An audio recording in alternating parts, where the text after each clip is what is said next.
Skvělý, nahráváme. Dobré odpoledne, paní Havelková.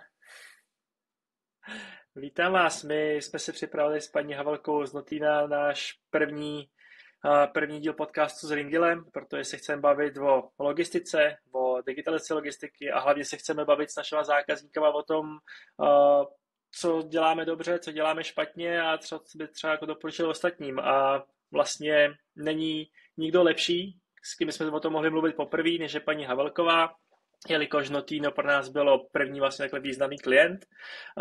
Paní Havelková, která je vlastně tým lídr inbound týmu, tak si Ringil prosadila ve firmě, zavedla, takže s tím má obrovské zkušenosti, ale hlavně jsme spolu byli, to už budou dva roky na Speechinu, kdy jsme spolu vlastně mluvili a já od té doby mám pořád skvělý reakce na tu prezentaci, což je vaše zásluha, protože já jsem řekl akorát dobrý den a nashledanou při té prezentaci. Takže vlastně já pořád dostávám strašně skvělý ohlasy na to, co se tam říkala, za což zpětně ještě jednou vlastně moc krát děkuju.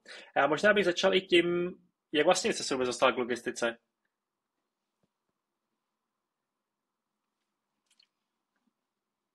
Hmm.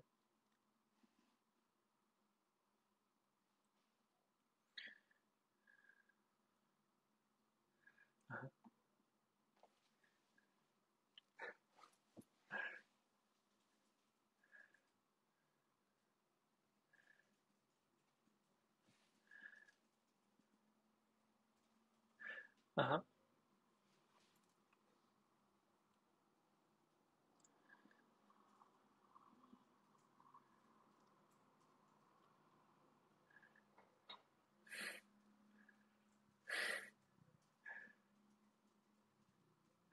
Hezký.